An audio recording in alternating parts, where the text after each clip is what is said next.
The call came at 3:11 in the morning. My neighbor's voice tight and broken, saying two words that no one is ever ready to hear. House fire. I was on the road before she finished the sentence. 27 minutes from my apartment to the street where everything I had been building for 2 years was supposed to be standing. I smelled it before I saw it. That particular combination of burning timber and chemical smoke that tells you something old and irreplaceable is gone. By the time I turned the corner, the structure that had been my late wife's childhood dream, that I had been restoring board by board as a tribute to her memory, was reduced to framework and ash.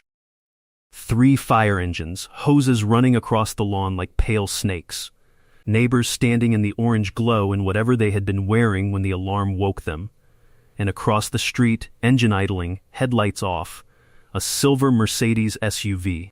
The driver watching the fire the way someone watches a movie they have already seen, the way someone watches to confirm an outcome. I knew the car. I knew the driver. What she did not know, what she had somehow failed to discover in 6 months of targeted harassment, was what I did for a living 3 days a week. She did not know about the black robe hanging in my courthouse office. She did not know about the courtroom where I presided over cases. She did not know that 8 days after she watched my house burn, she would walk through those doors to face a driving citation from the previous month. And she did not know that I would be sitting on the bench when she did. Tell me where you're watching from. Then stay with me, because what happened in that courtroom is only the final chapter. The 6 months that preceded it deserve to be told in full. My name is Martin Everett. I'm 54 years old, and I hold 2 professional lives that most people find surprising in combination. 3 days a week I serve as a municipal court magistrate handling traffic violations, code enforcement, small civil matters. The other 4 days I restore historic homes, older structures that have been neglected or damaged, bringing them back to what they were meant to be. It is the best kind of work for a man who needs something to do with his hands and his grief. My wife Claire died from pancreatic cancer 18 months before I purchased the property in Millhaven Heights. We had been married 21 years. She was an architect by training and by temperament, someone who understood buildings the way other people understand music, not just structurally but emotionally. She had grown up in a 1930s craftsman bungalow in this county and spent the better part of our marriage describing it to me in the kind of detail that tells you someone is homesick for a place rather than just a time. The wide front porch, the original casement windows, the kitchen breakfast nook where her mother used to read to her on winter mornings. When a property matching that description came available in Millhaven Heights, I bought it without hesitation. The plan had been Claire's in spirit, even if she never knew about this specific building. I would restore every original element, document the process, and then transfer it to a local organization that provided transitional housing for people in medical recovery. People who needed time and stability while they healed. That was always the purpose. The work was a memorial. The outcome was the gift. I met Sherry Vance the day I took possession of the keys. Sherry was the kind of person who schedules her arrival for maximum effect. She was already standing at the edge of my new property when I got out of my truck, clipboard in hand, dressed for somewhere more formal than a weekday morning in a residential neighborhood. She introduced herself as HOA president 4 consecutive terms and delivered the information the way people deliver military rank as context for what follows. What followed was a written notice about my lawn. The grass was dormant. It was January. She had measured it with an actual tape measure and determined it exceeded the height guidelines by a margin that, in my experience of human behavior, no reasonable person would have selected as an opening conversation.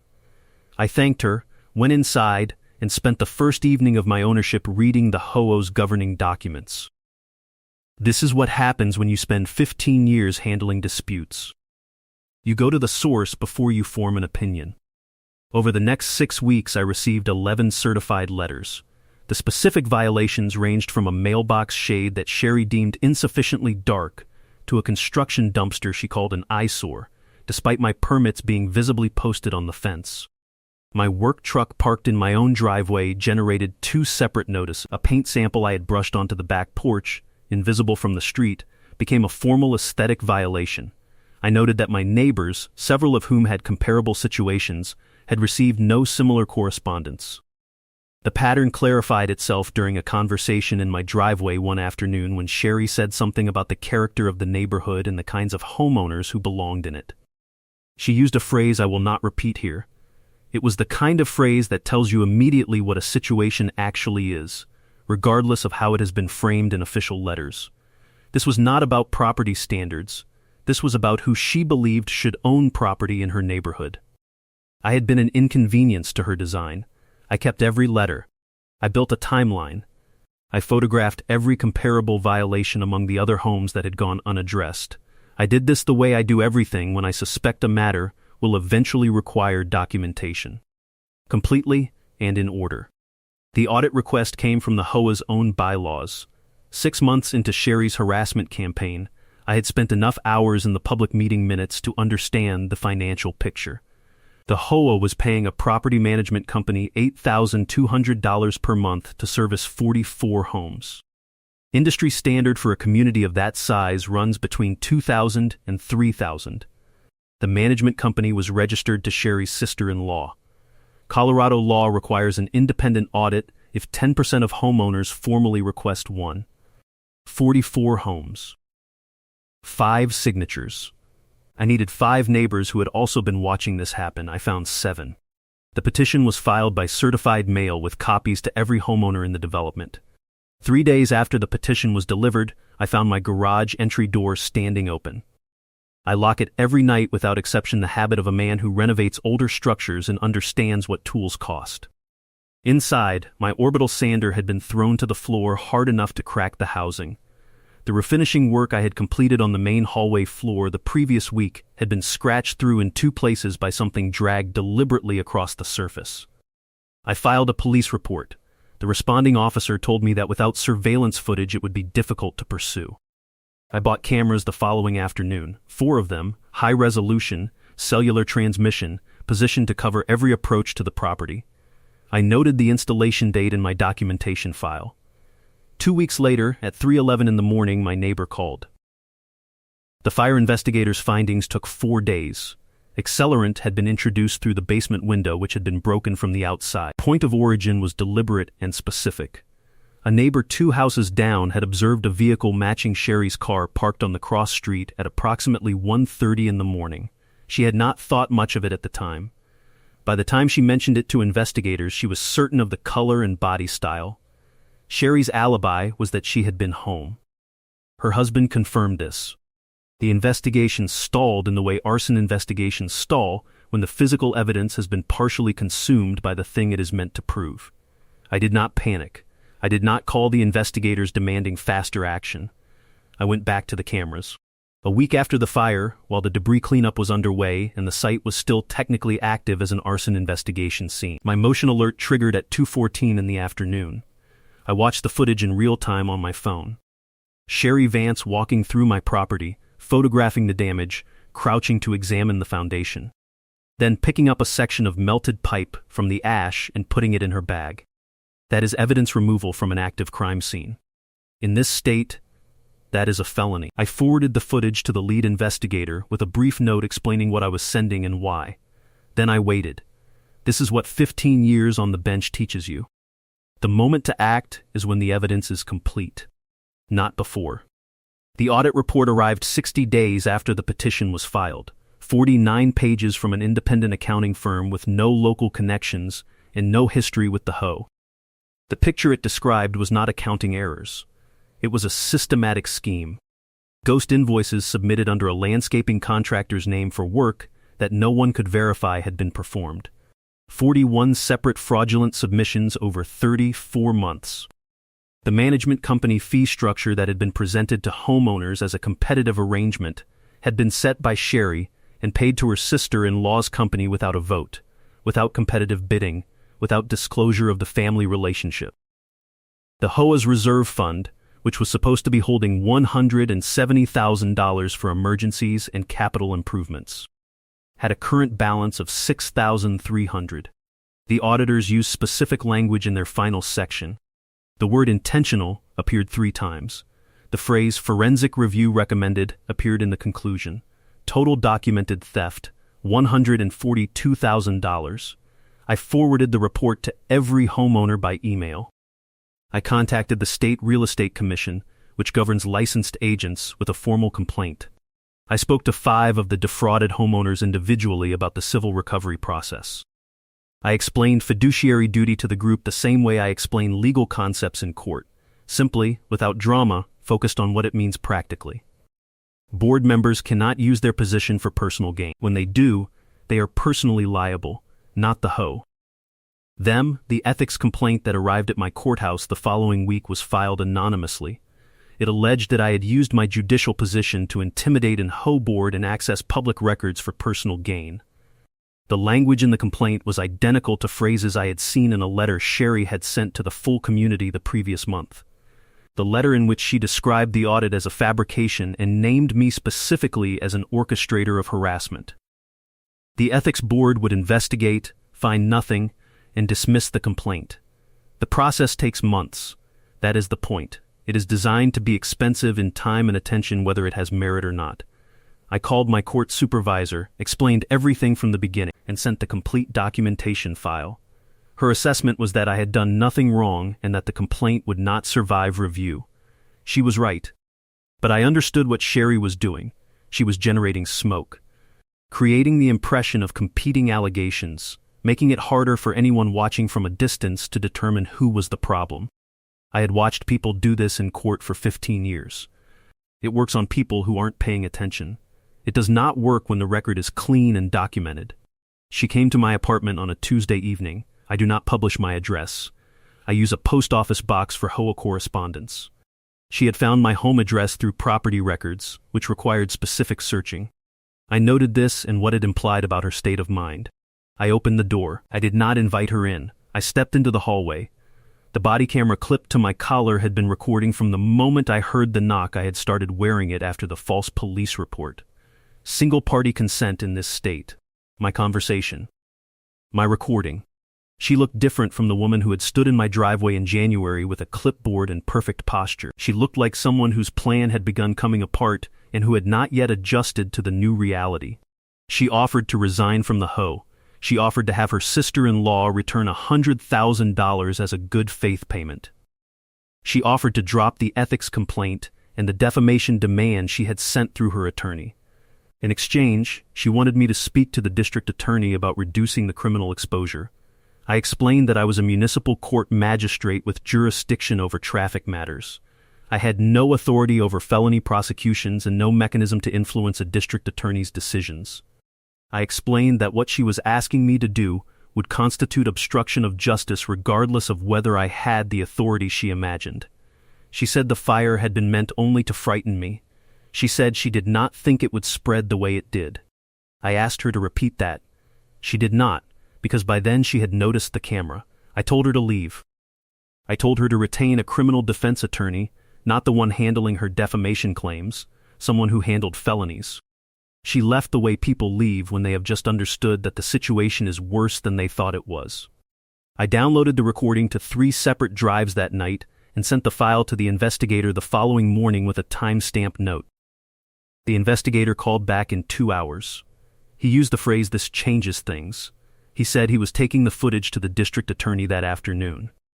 8 days after she stood in my hallway and told me the fire was meant to frighten me, Sherry Vance walked into courtroom 3A at 8:52 in the morning for a traffic matter. Reckless driving citation from the previous April. 61 miles per hour in a 40 zone, adjacent to an elementary school during dismissal.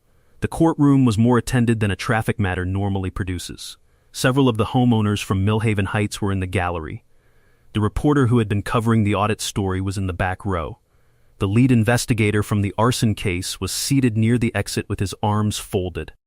Sherry was facing away from the bench when I entered through the side door. The bailiff called the session to order. She stood and turned and saw me. I will not describe her expression in dramatic terms. What I will say is that she stood very still for several seconds in a way that suggested she was processing multiple simultaneous realizations. I took the bench, I arranged my materials, I called the case. Her attorney, a different one from the arson defense team, someone who handled minor traffic matters, rose and requested a continuance based on his client's ongoing legal circumstances. I denied the request. Traffic court jurisdiction is traffic court jurisdiction. The other circumstances were for other courtrooms. She pleaded not guilty. The city presented patrol dashboard footage showing the vehicle's speed, the school zone signage, and the moment she had used a particular gesture at the officer before stopping. The footage was 37 seconds and required no interpretation. Her attorney argued that she had been distracted by personal difficulties at the time and was unaware of her actual speed. I asked whether the personal difficulties had been significant enough to affect her ability to safely operate a vehicle. She said yes. I asked whether that awareness had caused her to pull over or reduce her speed before Officer Torres had initiated a stop. She did not answer. I found her guilty on all counts. The penalty was consistent with every other reckless driving conviction I had entered that year, involving a school zone. Fine, license points, mandatory driver improvement course, community service. The same outcome for the same offense regardless of who committed it. When her attorney suggested the sentence reflected external bias, I told him that the courtroom record would show the consistent application of these penalties across 1,400 cases over 14 years, and that he was welcome to review it. She was escorted out by the bailiff. The gallery was quiet.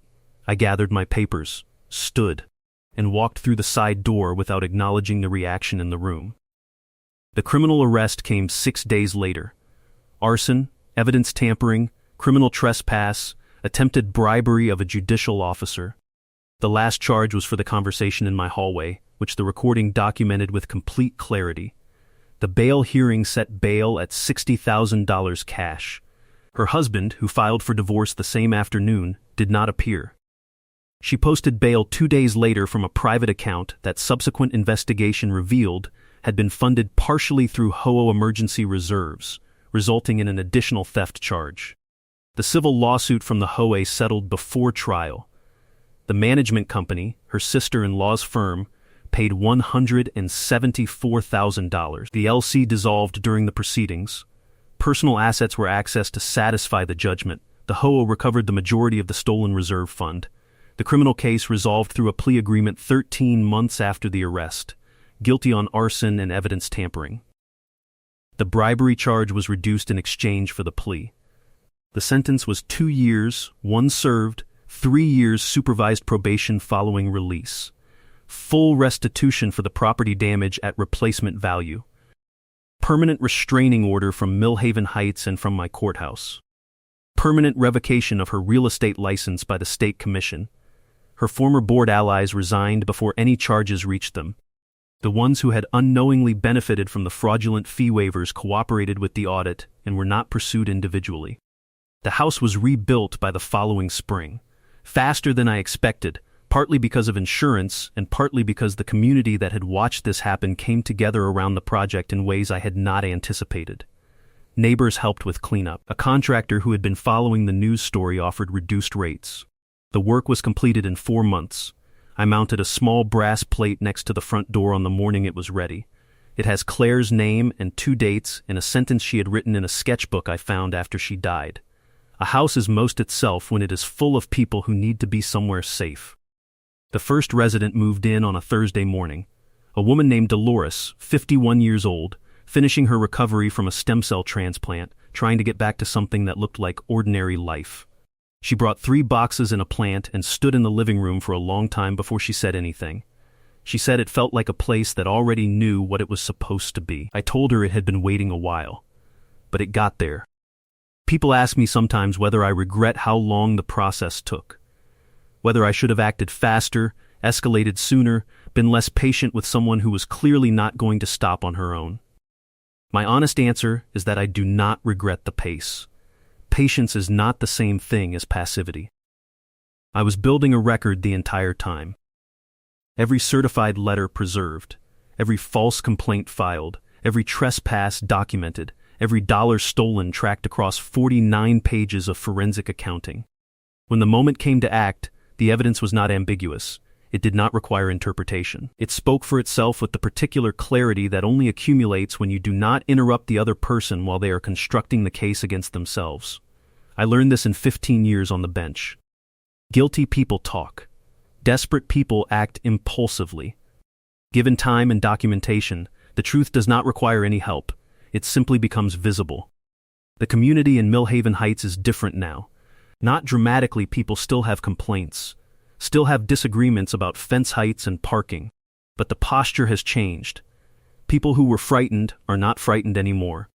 The new board operates with published financials and competitive bidding for every contract and an open meeting policy that has never been challenged. Mabel, a retired teacher who was one of the original 7 petition signers, serves as president. She sends me updates occasionally. The reserve fund is at $162,000 and growing. The Iris Fund, which Claire would have corrected me on the name of because she always corrected me when I got things slightly wrong, provides transitional housing support for people in medical recovery across 3 counties. 14 families were helped in the first year. The annual fundraiser raised more than I expected and will raise more next year. The brass plate is still on the door. The house is full. That was always the plan. Subscribe if you want more stories where the documentation mattered more than the drama and the patience outlasted the scheme. Leave your story in the comments. I read every one. The record is clear. Court is adjourned.